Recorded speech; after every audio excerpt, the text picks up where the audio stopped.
Any U.S. military action against Syria would amount to support for Al-Qaeda and its affiliates, Damascus has said. Syrian Deputy Foreign Minister Faisal Mekdad also told the BBC that armed groups backed by America had used chemical weapons, not Syrian troops. The U.S. earlier said it had evidence that Damascus had used the nerve agent sarin in a deadly attack last week. President Barack Obama has vowed punitive action but wants Congress to vote on the issue first. U.S. lawmakers are due to reconvene next week, and White House officials have said they believe they will support the president. Campaigning to convince people and politicians that military intervention is the right way forward has already begun in America, correspondents say. But by putting off an attack and seeking congressional approval, President Obama has taken the biggest gamble of his presidency, the BBC's North America editor Mark Mardell says. He adds that if Congress does not back him, it would be disastrous for the president and his decision to call for a vote would look foolish. In other developments,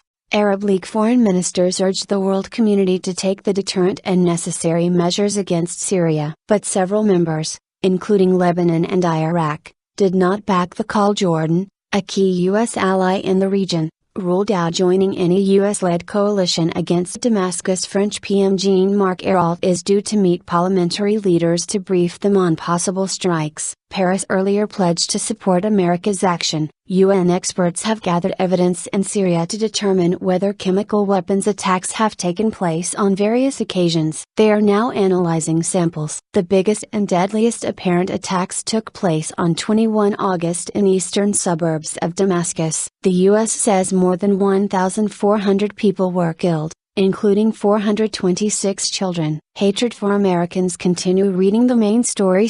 Quote, I'm still very skeptical. It's not clear to me what response might be undertaken by Iran, by the Syrians, against Israel, against us, in the realm of terrorism. Jim Himes, Democratic representative. Mr. Mekdad told the BBC's Jeremy Bowen in Damascus, any attack against Syria is support for Al-Qaeda and its affiliates, whether Jabhat al-Nusra or the State of Islam in Syria and Iraq. Jabhat al-Nusra and other groups linked to Al-Qaeda have come to play a significant role in the fight against President Assad's government. Mr. Mekdad, who is considered to be highly influential within President Bashar al-Assad's government, also warned that possible U.S. intervention would deepen hatred for the Americans and destabilize the whole Middle East. He said that Mr. Obama's surprise decision to seek congressional approval for strikes showed that he had not thought through all the consequences. But he added, this did not change anything, since he, President Obama,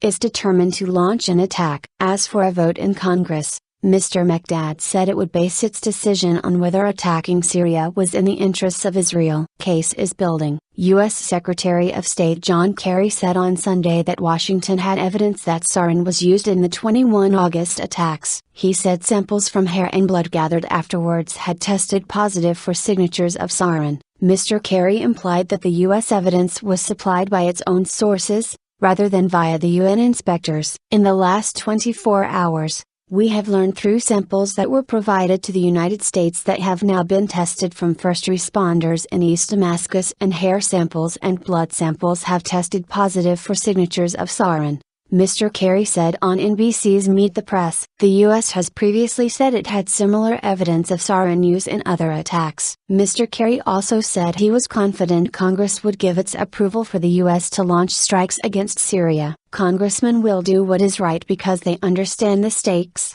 he said, declining to explain whether Mr. Obama would press ahead even if Congress voted against. However, some lawmakers have expressed doubts about Mr. Obama's plan for a limited, narrow operation. I'm still very skeptical. It is not clear to me that we know what the results of this attack will be, meaning, will it be effective? Said Jim Himes, a Democratic member of the House of Representatives. It's not clear to me what response might be undertaken by Iran, by the Syrians, against Israel, against us, in the realm of terrorism. It is also not at all clear that we've got any really, international, support, he added. Syria is known to have extensive supplies of chemical weapons. Mr. Obama has often said that using them would cross a red line, prompting U.S. intervention. Damascus has been fighting rebel forces since March 2011. More than 100,000 people are estimated to have died in the conflict, and at least 1.7 million have become refugees.